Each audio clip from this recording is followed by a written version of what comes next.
Welcome to What a Creep, the show with Margot Donahue and Sonia Mansfield talking about creeps from the past to the present. This is your quick guide to the biggest creeps, jerks, assholes, and losers, the best of the worst. From two nice ladies who want the world to be a little less creepy.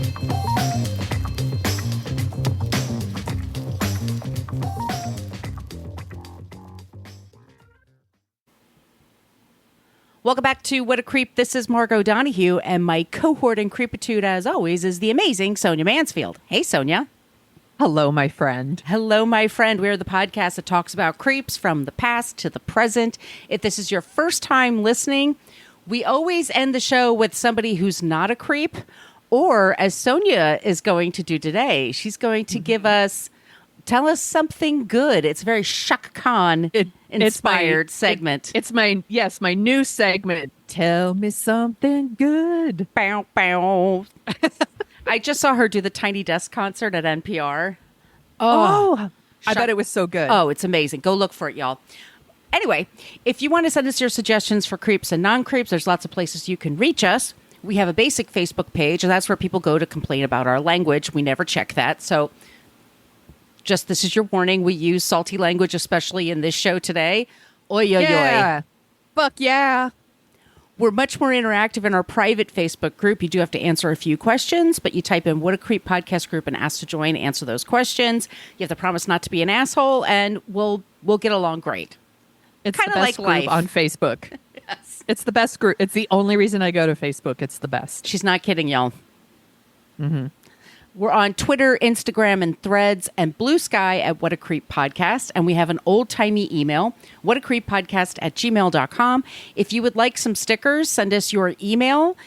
When this heat wave is over, I may leave a 3-block radius of my apartment. Oh, it's been so hot in New York, y'all. It's been miserable. You just can't be outside for very long. So I will get them out to you because I know there's a couple of people who asked recently. Yeah. But it's the opposite here in SF, by the way. I'm shrouded in fog. I'm sure. You're probably wearing a sweater. I'm not wearing a sweater, but do you have flannel pajamas? I have to have a fire burning all the time. Middle of August, I'm wearing earmuffs. You have an electric blanket plugged in. Today we are talking about Anthony Kiedis of the Red Hot Chili Peppers. But before we get to him, and want to say, we've talked about this before, we'll talk about this again. There's a time when you need to separate the artist from what they've done, their personal lives, their personalities. We've talked about Jimmy Page, David Bowie, rock stars of the 70s, Steven Tyler, that had very young girlfriends. We understand it's a part of rock folklore, but it doesn't make it not creepy. So we're not telling you to not listen to Red Hot Chili Peppers, but maybe being more informed would help. Yeah, if Suck My Kiss is your jam, and you want to listen to it over and over or whatever, you do you. Right. It's totally okay. You can still enjoy what you enjoy. But this is a thing that exists too. These two things are not mutually exclusive. Correct. They can both exist. Do you want to tell them about the website? Yeah, go to whatacreeppodcast.com and it's everything you want to know about our podcast, but we're afraid to ask.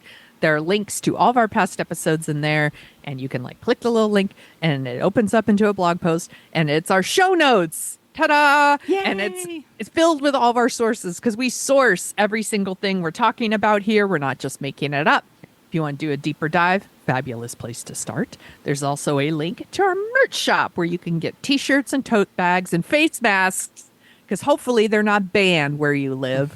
There's still a pandemic going on, y'all. And hey, let's not spread our germs around. So go get those things. They're comfortable masks, by the way. I should order some more. And there's also a link to our Patreon. You want to tell them about that, Margot? Yes, Patreon. We have our first 8 seasons on the Patreon wall. All 8 of them. They're up there on the Patreon wall. Plus, we put out 2 bonus episodes a month. They're so fun. And they are so much fun. So if you want to support us that way, monetarily, that would be amazing. That's a place to do it. Or get some merch. We totally appreciate that. But if money's tight, and we totally understand that, if you can leave us a review wherever you get your podcasts, that would be amazing, especially Apple Podcasts. We love it with the 5-star reviews. They've all been showing up for us. Thank you so much to Miss Souls and C. Colvard. They both left us 5-star reviews recently. Thank you. It really helps us when we get those dumb 1-star reviews. So we really appreciate you there. Also, Spotify, Good Pods, all those places, wherever you go. Yes.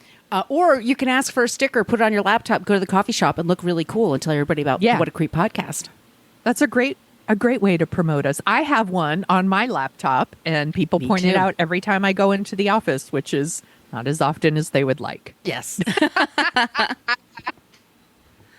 If you sign up for free, and you can sign up on a free level, I do put on there clips from the show, like we have any video clips for context, or we also put on trailers for our other show, Dorking Out. So you can sign up for free if you want. Yeah. And I have a couple of clips here today you might be interested in just for that. But anyway, I think we did everything here, Sonia.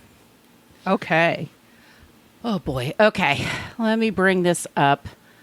Anthony Kiedis. Are you a fan or are you not a fan of What Hot Chili Peppers? I've never asked you. Not a fan, but not. I guess indifferent. Okay.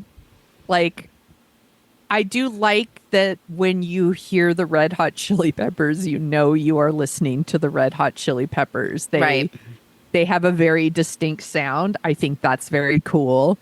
When Blood Sugar Sex Magic came out in the 90s, like everyone, I listened. It was on every radio station all the time.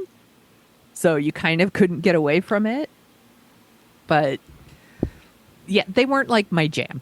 Gotcha. Let me just say that. But I was like, yeah, they're a band that exists, and I understood why people like them.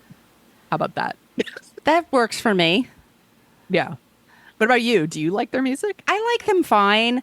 For me, they're in the law of the thirds, like Madonna and other people. Like, a third of what they do is great, a third of what they do is terrible, and a third of what they do is just fine.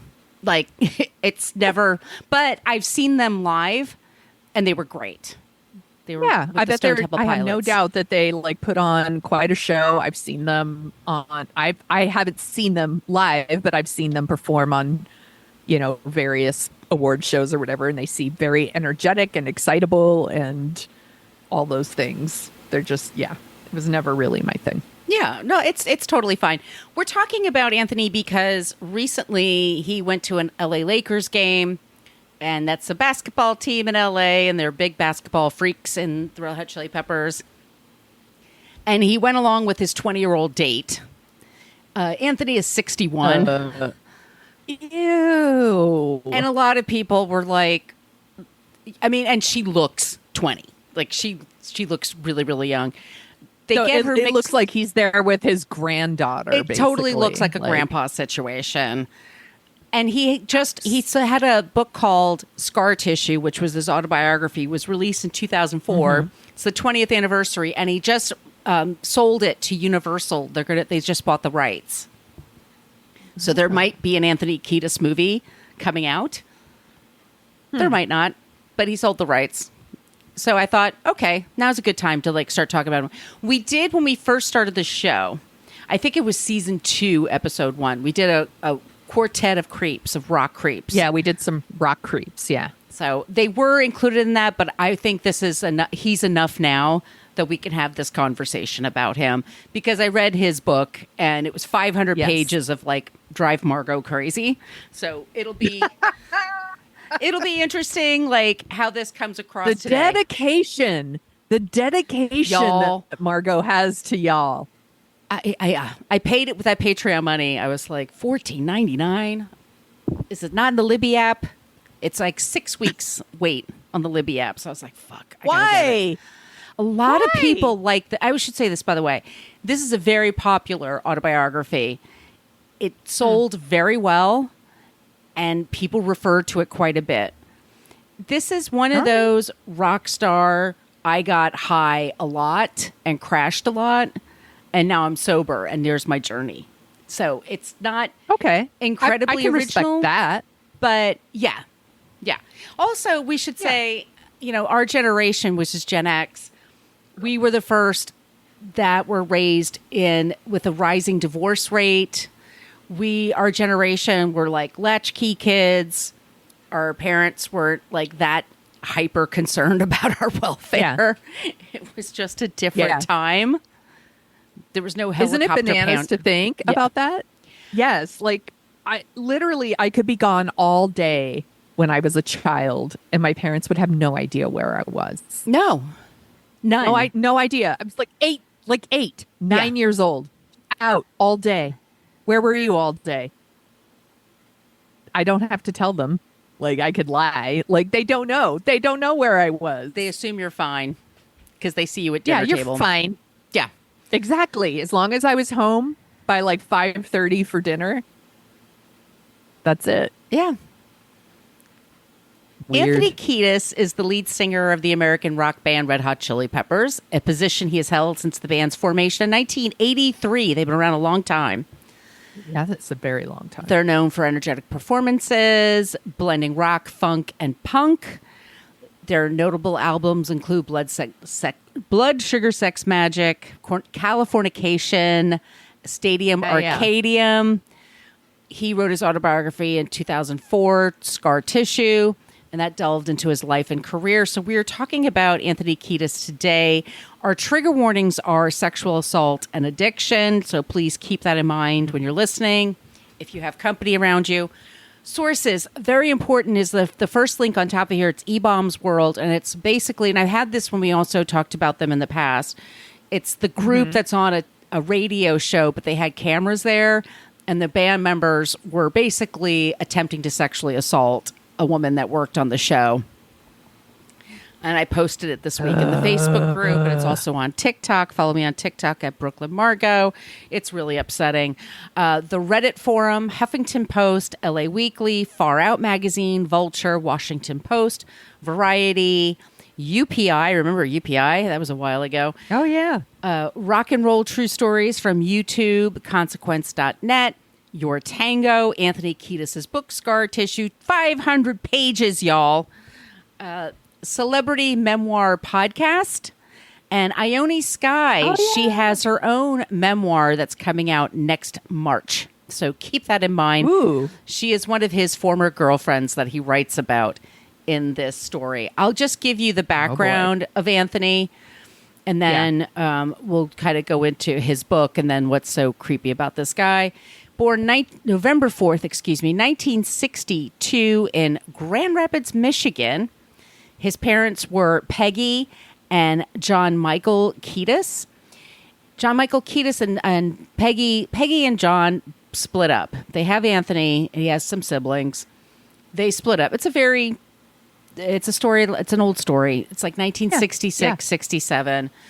He decides to move to LA. She's staying in Grand Rapids. And Anthony would visit his father when he had visitation. He would go out there. And his dad was, if you look at him, he's an actor. He was an actor, He passed away a few years ago.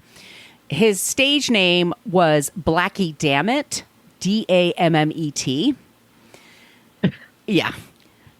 And I'm going to look him up. Look up Blackie. Very handsome. Yeah. He's one of the guys in Lethal Weapon that give Mel Gibson a hard time. Like he did a bunch of like TV. Oh, all right. I'm looking him up. Okay. Yes, I see. Yes. Okay. Yeah.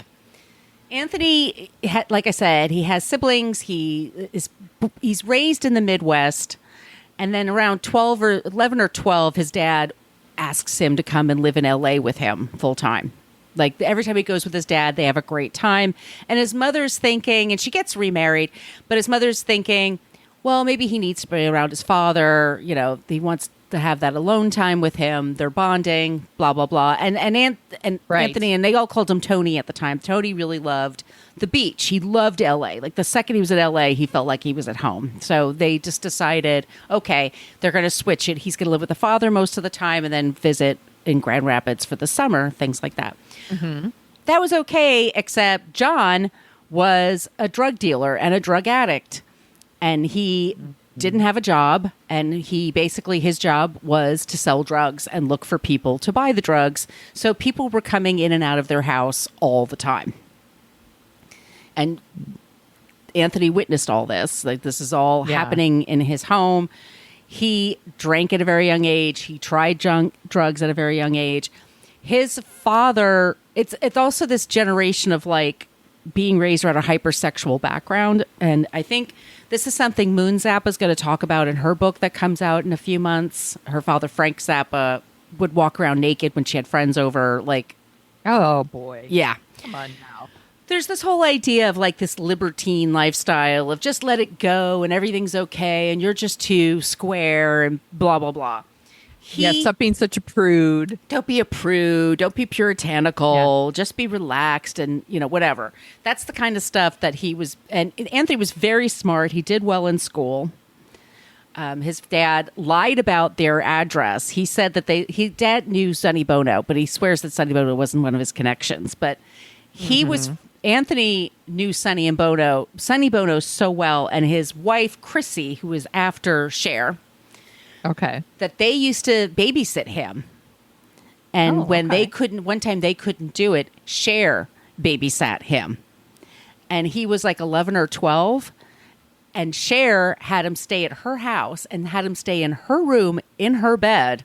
And Cher wore a nightgown to bed and slept with Anthony Kiedis when he was like 11 or 12. Oh, my. This is the 70s, y'all. It's wild. That is wild.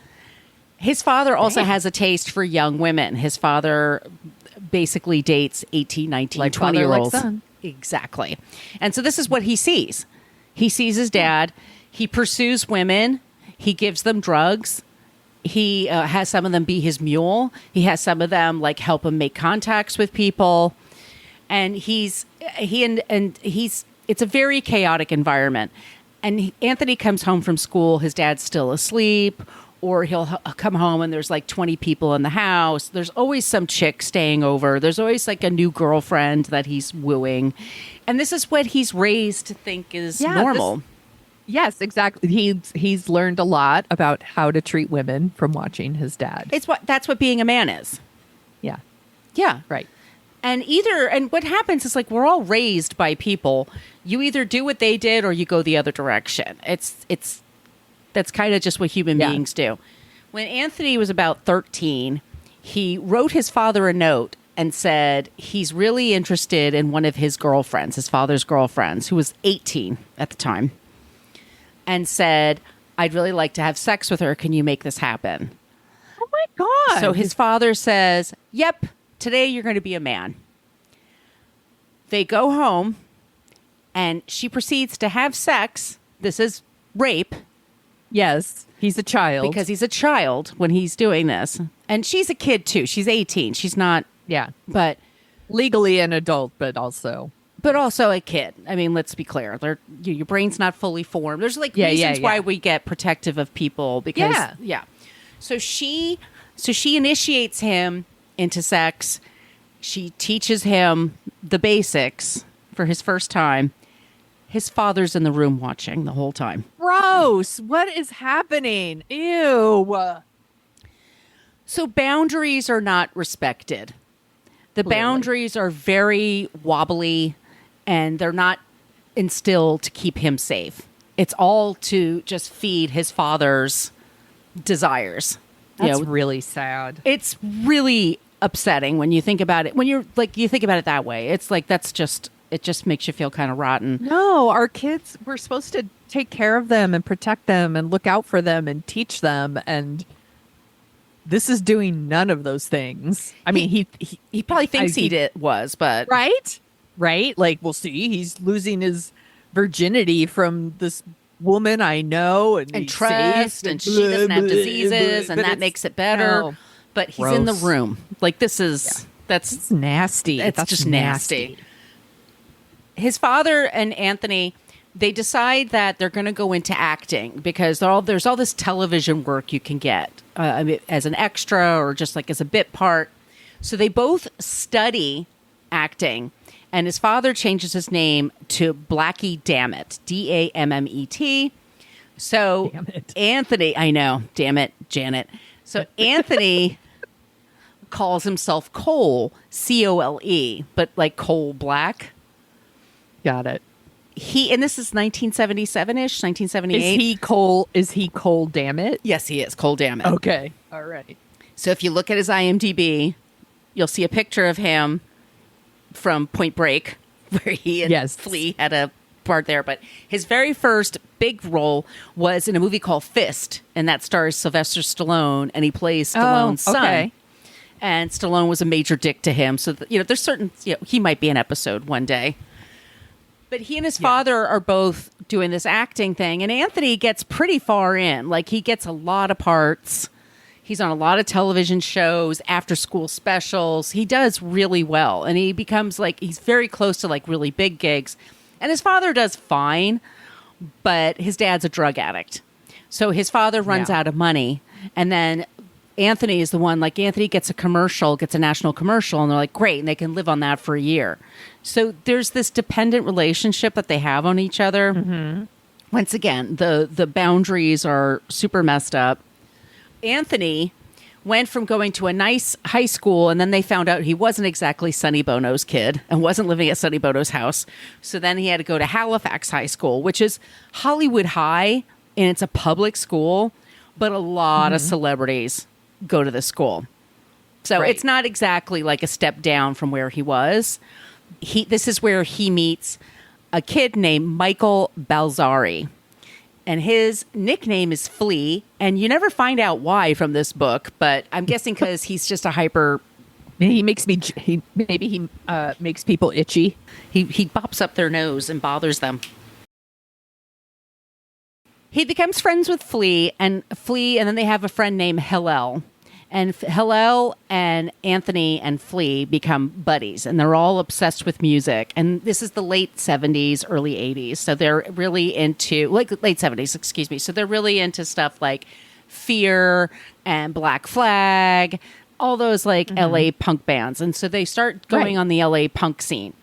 Anthony actually does well enough in school that he gets into UCLA.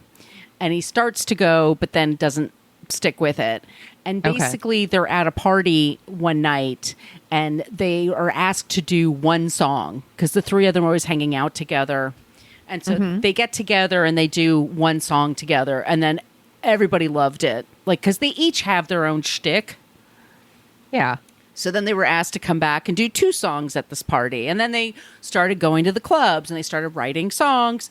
I mean, the good luck this guy has, when you read his book, it's he's dealing with horrible things, but at the same time, there's some angel following him because he just steps in gold too. He just seems to whatever. So the band does really well. It eventually, in the 80s, they get signed to a major label. They tour. They do a show where they put socks on their dicks. I mean, they're very anti-pop.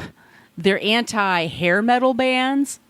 They're their own thing. They're not punk. Which is so funny because they do get so pop. Oh, yeah. They still sound like the Red Hot Chili Peppers. Kind of like Green Day. Green Day always sounds like Green Day to me. The Red Hot Chili Peppers always sound like the Red Hot Chili Peppers to me. But there's definitely a difference between their version of Higher Ground and Stevie Wonder. The song Scar Tissue.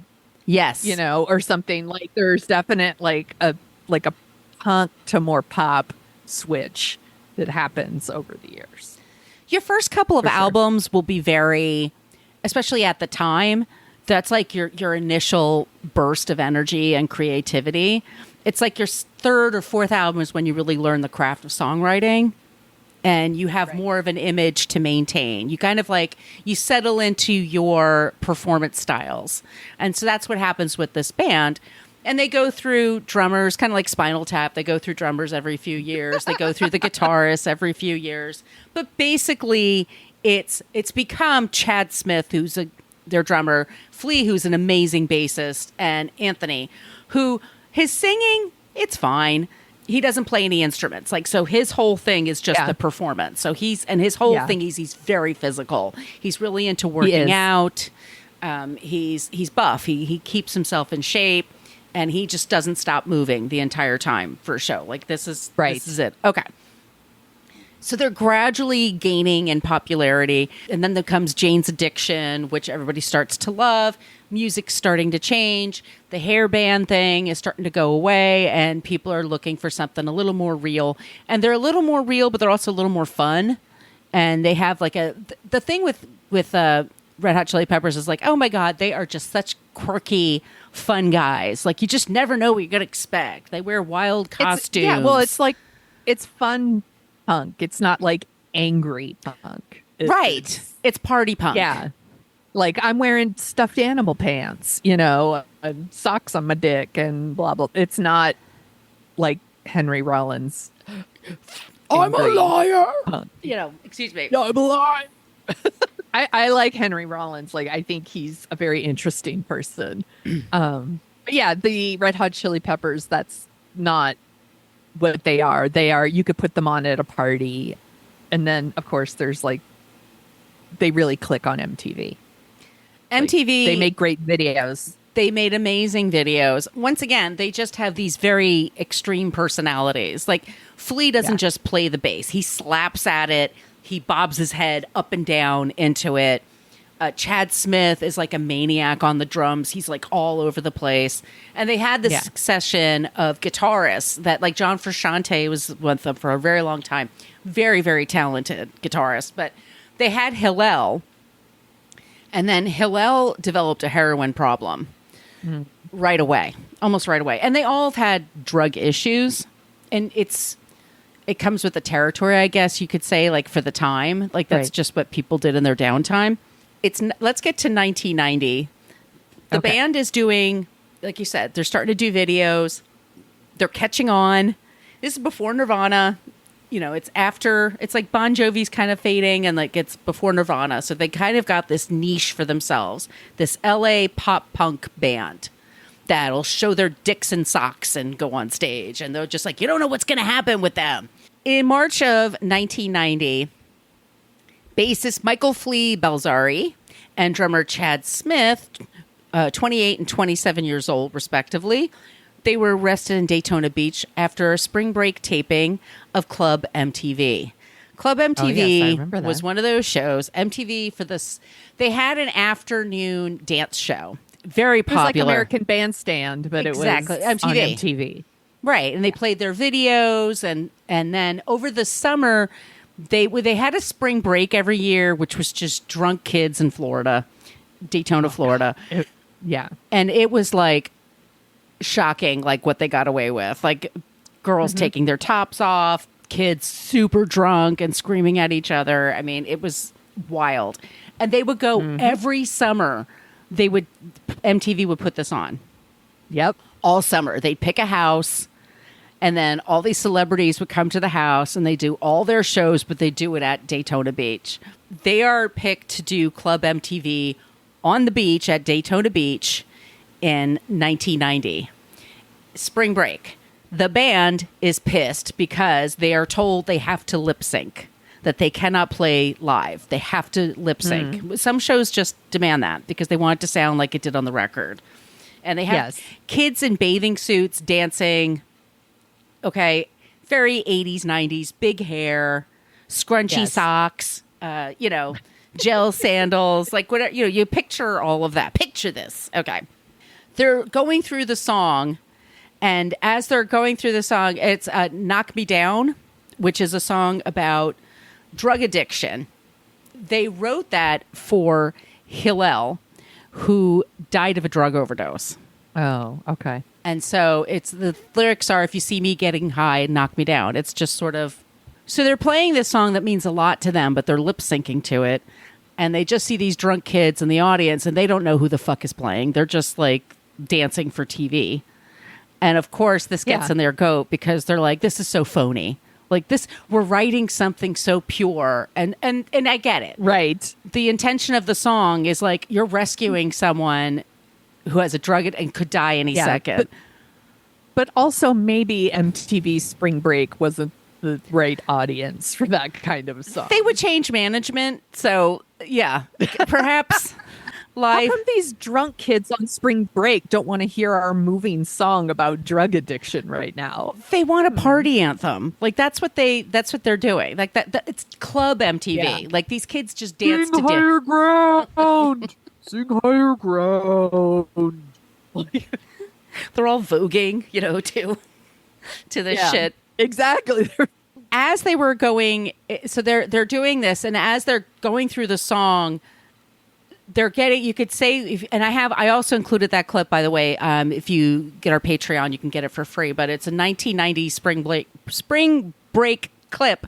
The band is getting more and more bored as they're performing, and finally, Chad Smith just gets it from the drum kit and walks away, and walks towards the crowd. He grabs at his crotch and then dives into the crowd. Then Flea joins him by diving into the crowd. And then John Frusciante's like, doesn't know what to do. And Anthony Kiedis is like trying to keep it going. There's a woman there that was grabbed. And it was Flea grabbed her, or Chad grabbed her. And she was wearing bikini bottoms. She's in a bathing suit, okay? 2-piece bathing suit. Flea pulls down her bathing suit and starts slapping her on the ass. And she's screaming bloody murder. Like she wants to get the fuck out of there. Yeah. What the fuck? That's not remotely okay. No. And then I wanted to read, this is somebody, Jillian60. She was writing about this. I think it was in YouTube, so I put the clip. I was dancing on that episode. The performance was good at first. Most acts were miming or lip syncing for the dance show, so no problem with that. And dancing to a rock band song instead of a pop song. But at the end of the song, they get all crazy and aggressive, and I was scared when they came down off the stage and then the assault. Past me, luckily, but because I was close by, I'm edited out too. They edit out this thing when they show it on the air. They were arrested for this. As they should be. They did plead guilty, and they had like a $5,000 fine, and then they have to like watch anti-rape videos and shit like that. But I mean, it was like a slap on the wrist. Right. This happened just a few months after Anthony Kiedis, who was in George Mason University College. They were doing a gig there, which is in Fairfax County, Virginia. Anthony went up to a woman. She's backstage, and he was arrested for battery and indecent exposure against a female college student who was 20 years old, and she was working backstage. He exposed his job. Just doing her job, by the way, doing her job. He took his penis, and I don't know if she was on the floor or something. He took his dick out and whacked her head with his dick. And she should be so lucky. That's probably his mindset. Lucky you. Yeah. I've christened you with my dick. Yeah. Lucky you. He was arrested also. And also just like it was like a total... Because nothing happened. This is the 90s, and this is like what guys get away with. Anthony Kiedis in 86... starts dating. He has this history of dating women that are very young. It starts when he's a kid. He's having sex with women who are like 18 years old, and then he continues wanting to have sex with 18-year-olds, like as he gets older. Okay, yeah. All right. When he's 24, he meets 16-year-old Ione Skye at her 16th birthday. And when he talks about women, he talks about getting high, talks about rehab, or he talks about chasing women. That takes up all his time. When you're reading this book, like he doesn't give a shit about anything else. It's a full-time job. It is. It is. It's all he gives a shit about. So Ione Skye is a very beautiful woman. She's a beautiful girl. She was an actress. She was just starting her career. Her father was a rock musician, Donovan, and her mother was an actress. The father was not in the picture. So her single mom trying to raise her kid. Her daughter's really into acting, so she encourages that. Anthony totally swoops in on this girl. He's a total love bomber. Like when he's into somebody, he's totally into somebody, like super hard. Yeah. And when he writes about it in the book, does he have any like remorse for like, hey, there was an age difference here. She was 16 and no. So Never. No acknowledgement. Never. Okay. Never. He always writes like his whole attitude is, and you hear this throughout the whole thing, when he talks about women, it's super objectifying about their breasts, about their skin, and yes, people are attracted to other people. Yes, sex exists and people have desires, but it's like, after a while, it's like, dude, every single woman that you're in contact with, Like, this is what they have to like go through. This is like the way you talk about them. This is how you interact with them. It's very othering of another person. It's just very, we're two different species basically. And that's, you're the kind I want to fuck. And so I'm going to treat you like that. Like, that's what you exist for. Yuck.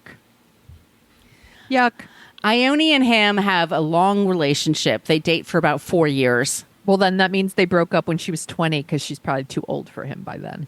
Yeah. I mean, she was very tired of him. She wound up living with him when she was like 16 or 17. Oh, Anthony finally, he got some money. And the day that she moved into his house, she was arriving with her mother and her brother. Anthony had been shooting up in the bathroom. So he came out of the house. He had blood going down his arms. Oh. He didn't have any furniture.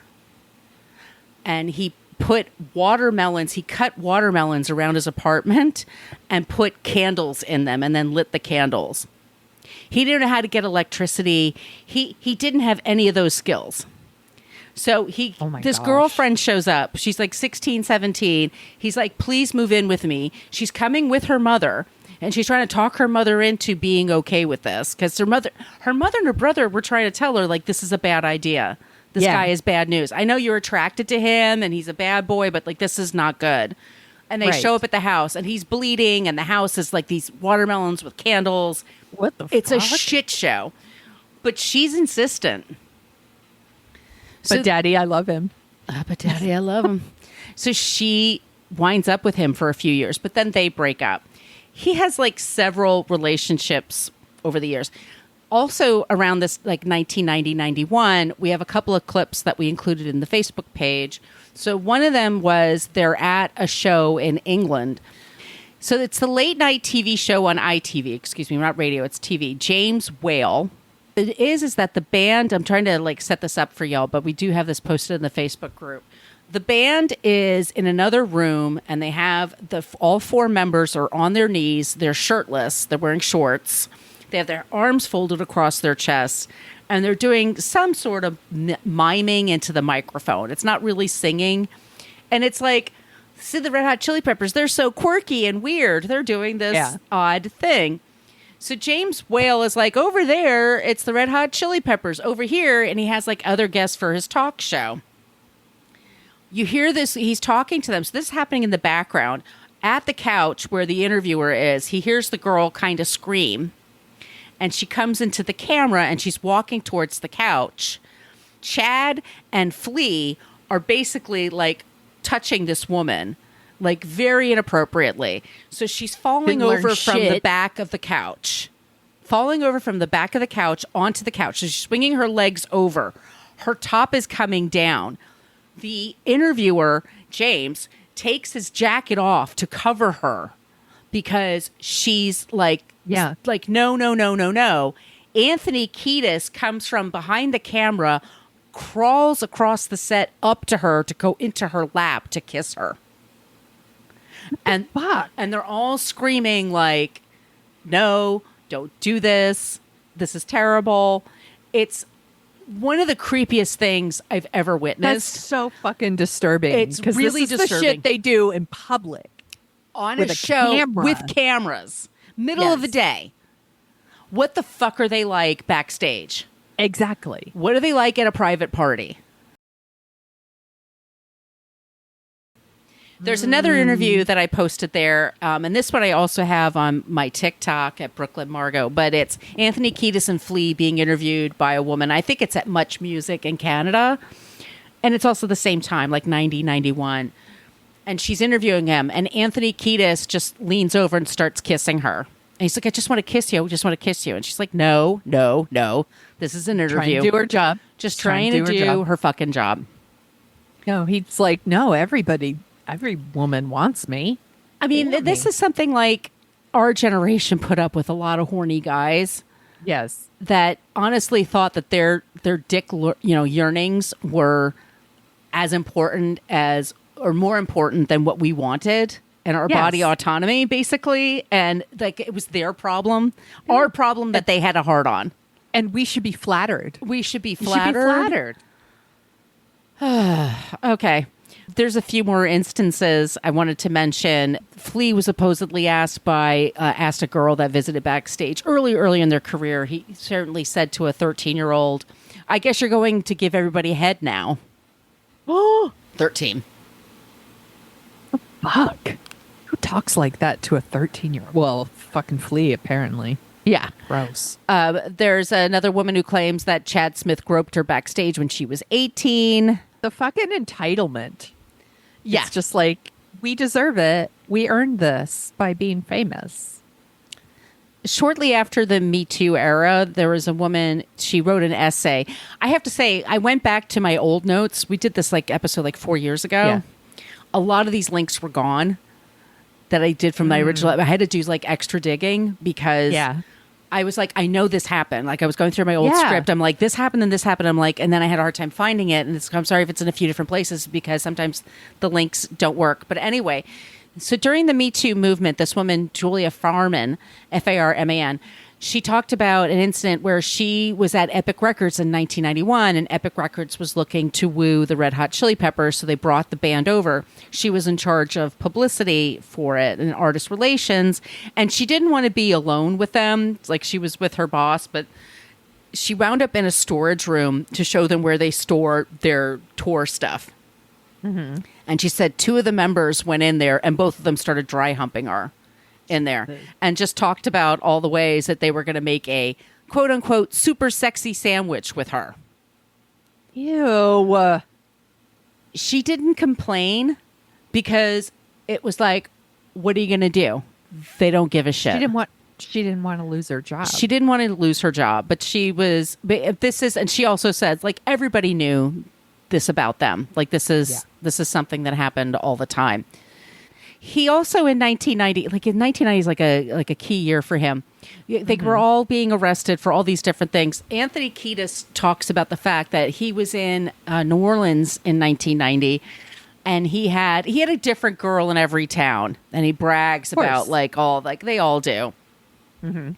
He's in New Orleans, and he had a girl that he liked there, and she came up to him one day. They were in the city doing some shows, and she came up to him and said, "Just so you know, my dad's the sheriff here. My dad's the police chief or whatever in this town, and he's going to want to have a word with you. And by the way, I'm only 14 years old." How old? 14. Damn. Yeah.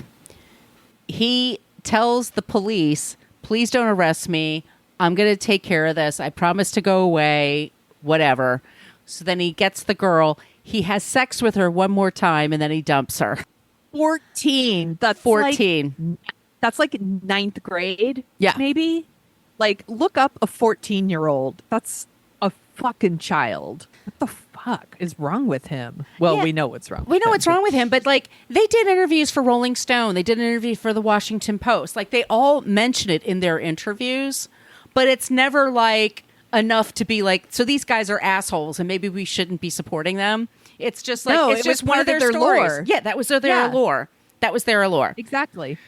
He continues in his book, he talks a lot about how it's very ungentlemanly to me that you name names. I think it's never cool to name all the people, but he names names for all these people. Supposedly he had a thing with Christina Hendricks when she was really young and she was a model in New York. He had a thing. She's all thanks for that. Yeah, exactly. Thanks for that mention. He's very whiny. He's very emotionally immature. He doesn't take no for an answer. When he wants something, he just does it. He's always rewarded. No matter what he does, he never has to learn a lesson. So he makes millions of dollars and nobody seems to give a shit. He just keeps making money. He keeps being popular. It's very hard to survive in the music business, and he does really well with it. There's a whole thing where he goes to he's constantly in and out of rehab. He buys a house in New Zealand and then goes to New Zealand, and everywhere he goes, he learns how to score drugs. And if you want to know how to score drugs, read this book because they tell you very quickly, go to the strip joint, do this, do that. Right. He's in New Zealand. They're having a vacation, and then he gets bored. He buys this ranch there, and he gets bored. So he goes to India. He's going to Tibet, And then he says, I'd like to meet the Dalai Lama. So he goes to where the Dalai Lama is going to be. And they laugh and they're like, dude, he's got like a 3-year schedule. He has no time for you. Anthony just starts walking away. He sees the Dalai Lama. And the Dalai Lama recognizes him. Yeah. So the Dalai Lama then invites him to hang out and pray I with love him. Under the Bridge. Yes, exactly. I love Under the Bridge. So the Dalai Lama just like he's constantly he's a rock star that like everybody just like treats like they're extra special and they deserve whatever they want, and that's basically like how he just conducts himself. So he has, like I said, he has all these women, he pursues them.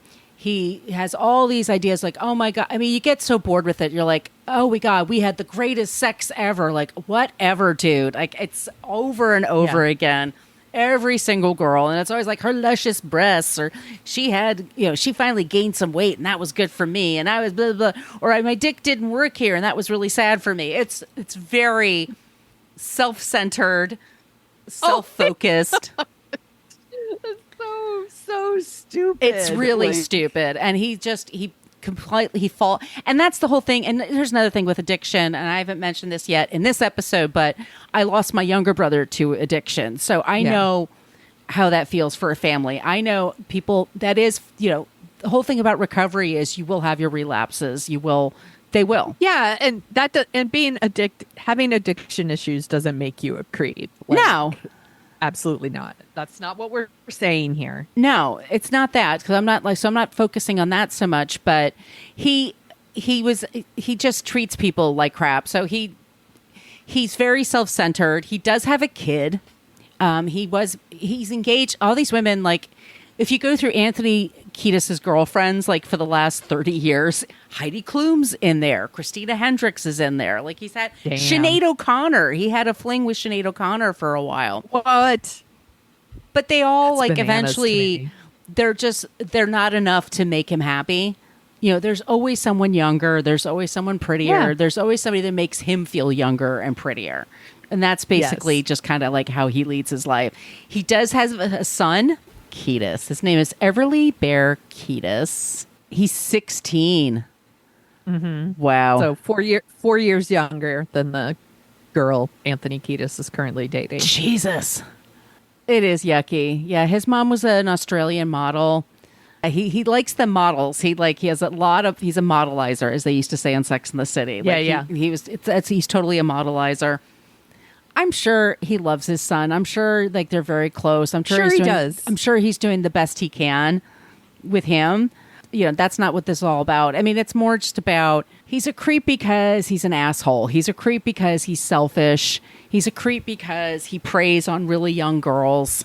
Yes. I wonder how many people he's kind of encouraged to have a druggy lifestyle because that's the lifestyle he wants. There's a lot of collateral damage from all that.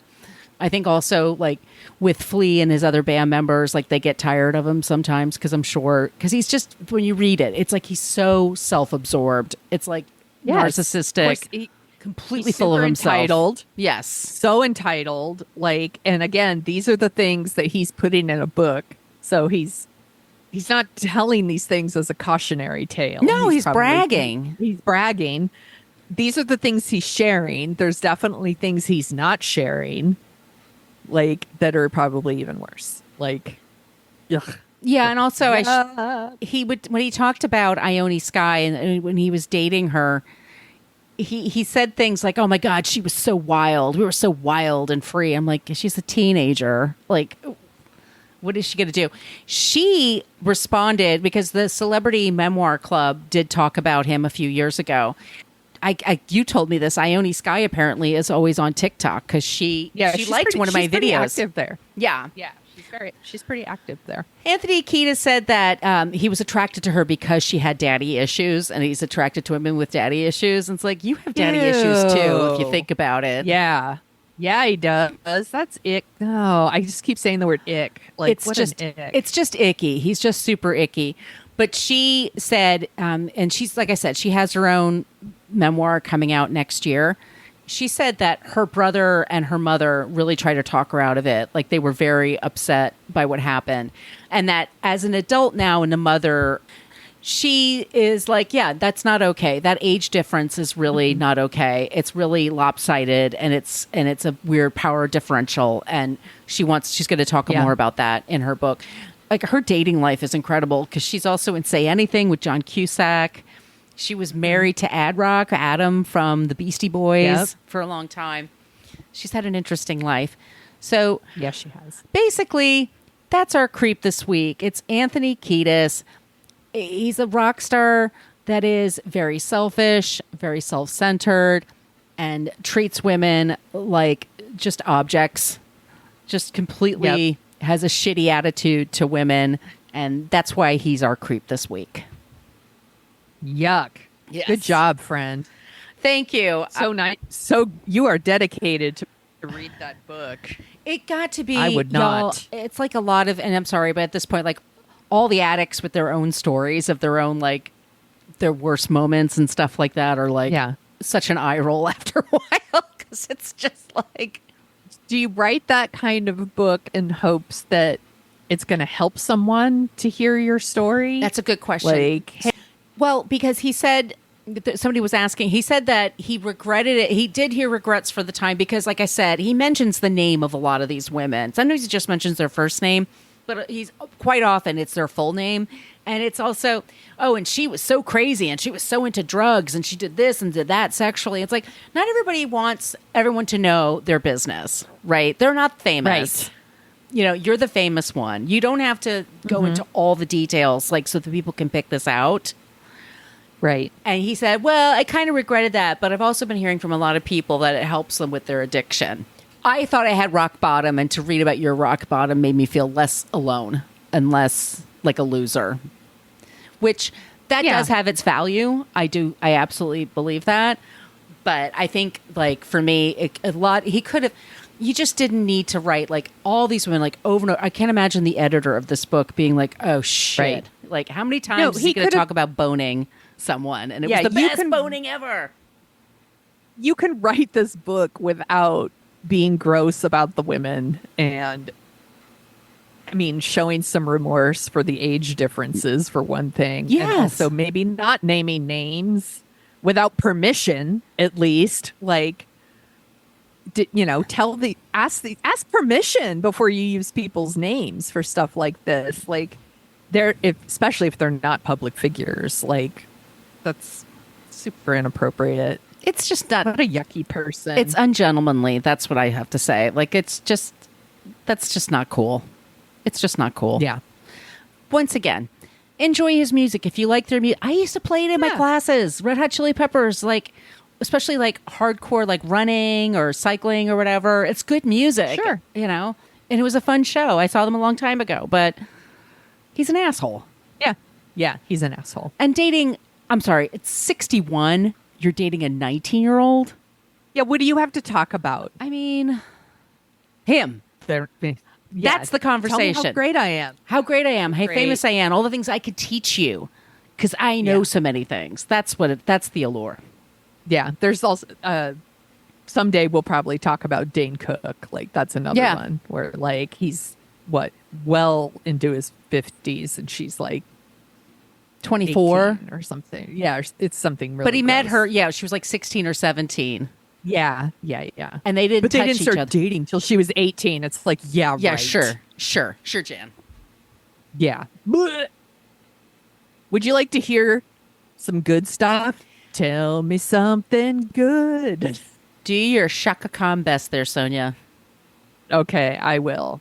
These are like, some are like good news. Some are like, haha, you burnt. Just a couple of good things. So let's talk about Joe Biden in a good way for a second. Like, say what we will about the debates and all the other things going on. Here's President Putin. Wait, no, not that. No. He recently pardoned thousands of former, like, people who served in the military who were convicted of violating a now repealed military ban on consensual gay sex. Really? Like, yes. And so the people, this is like thousands of people, by the way, who served in the military and were maybe dishonorably discharged for just being gay. for being gay. So what this means is like it's being erased from their records, like, and they're recovering their lost pay and benefits. That's amazing. It's a big deal. Yes. Yeah. This is the big That should be deal. the big So- story. Exactly. But yeah, no one's talking about that. Speaking of other politicians, just today, Rudy Giuliani, it turns out he is not entitled to bankruptcy protections, a judge ruled. So if y'all remember, like a jury found him guilty of like harassing these two Georgia like election workers, and he's forced to pay them almost $150 million for defaming them. And he's like, no, I'm bankrupt. And the judge is like, no, you're not. You're not. So now they get to seize his assets. Ha ha, you burnt, Rudy. You burnt. Like, fuck that guy. He sucks. He sucks. Yes. He was my mayor. Yes. Yeah, yucky. So Serena Williams was hosting the ESPY Awards on Thursday night. By the way, she just launched like a new vegan makeup line. Ooh, I saw nice. that headline today too, and I was like, I will absolutely check that out. I like vegan makeup. First of all, I shouldn't be eating the makeup, but also I'm glad that they don't test on They're animals, tasty on things ribs. like that. Oh, so yummy. So anyway, Serena's hosting, and it's like Serena and Venus Williams, and then Quinta Brunson from Abbott Elementary are all up there on stage together, and they're talking about like, you know, how great women's sports are, and everybody should be watching women's sports, and you know, because it's just sports and blah blah blah. And then they said, but not you, Harrison Butker. Yeah. Like, you. And by the way, he's there. He's there. They're like, you don't need to watch. We don't need you. And then Quinta Brunson said, at all, like ever, which is a Taylor Swift thing. It was really, really funny. I'm like, you burnt, Harrison Butker. Maybe I should call this segment, you burnt. You No. burnt. And then here's this one's so good. So they're the new movie Twisters is coming out, and it's got Glenn Powell And Tom Glenn Cruise. Powell. And is Tom Cruise in Twisters? No, but he went to the London premiere for his I bet he friend. did. Oh, I bet Shooting he his did. shot. Shooting his shot. He's shooting a shot. So, but he was Glenn Powell's walking the red carpet in Los Angeles for the premiere, and he brought his dog Brisket, and his dog Brisket is a rescue dog that he adopted. And I guess he used to bring him to the set of Twisters like all the time, and everyone there was like in love with him. And like you could go to like Instagram Hot Briskets. He has Hot Brisket. He has his own Instagram account. And I was like, are you telling me that this hunky man also rescues dogs? It's so cute. But I love like that he's like walking the red carpet and he's like holding the dog and he's like the goodest boy, and it's so cute. And it just made It's me a smaller so happy. dog. He's always holding in his arms, and it's so cute. Yeah, it's a little dog, and I love that he rescued a dog. Yeah. You know, we should all be doing that. I also want to say, if you want something like really fun to look at on TikTok, you could go to a site or an account called Snow Frickin' White. That's her name, Snow Frickin' White. And she has all these like deer that come up in her backyard all the time, and she feeds them all the time. And it's so cute. They're basically pets now. And they wander up, and she has names for all of them, and she can identify them. There's like 12 to 15 of them. Aww. And they just had babies. And then they trust her so much that they're coming back with their babies.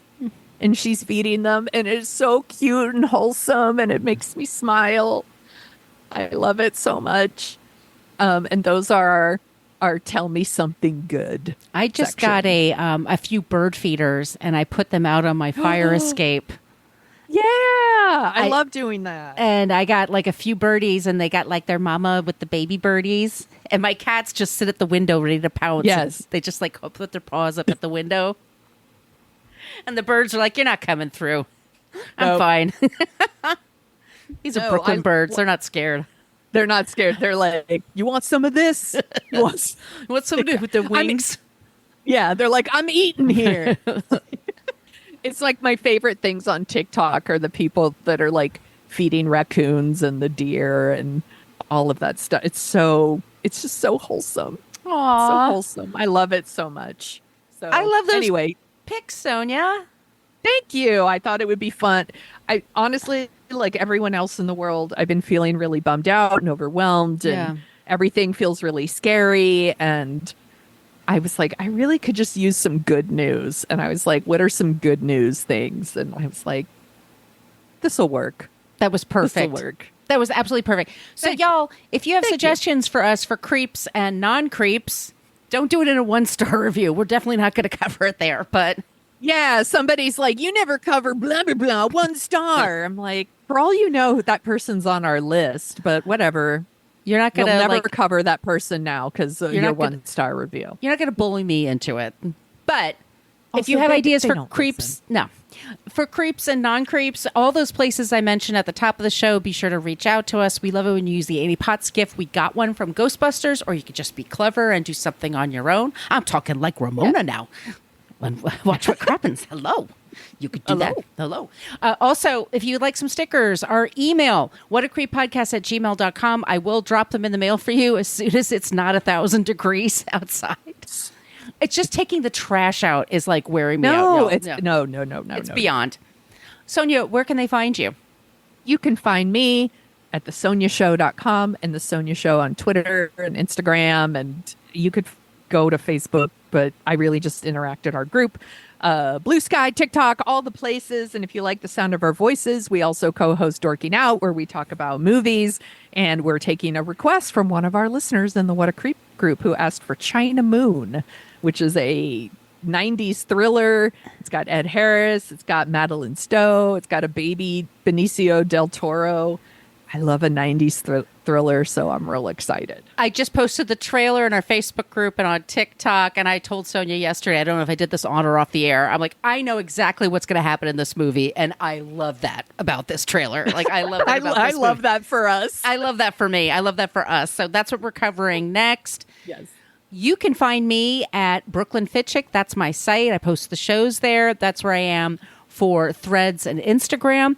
And then for TikTok, I'm at Brooklyn Margot, and also for Twitter, Brooklyn Margot. And like I said, I have those clips there if y'all want to see this shit for yourself.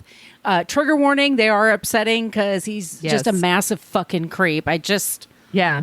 Ugh. Anyway. Yuck. That's the show this week. Everybody will be back next week with a new episode. In the meantime, stay cool. Be kind. Just don't be a creep.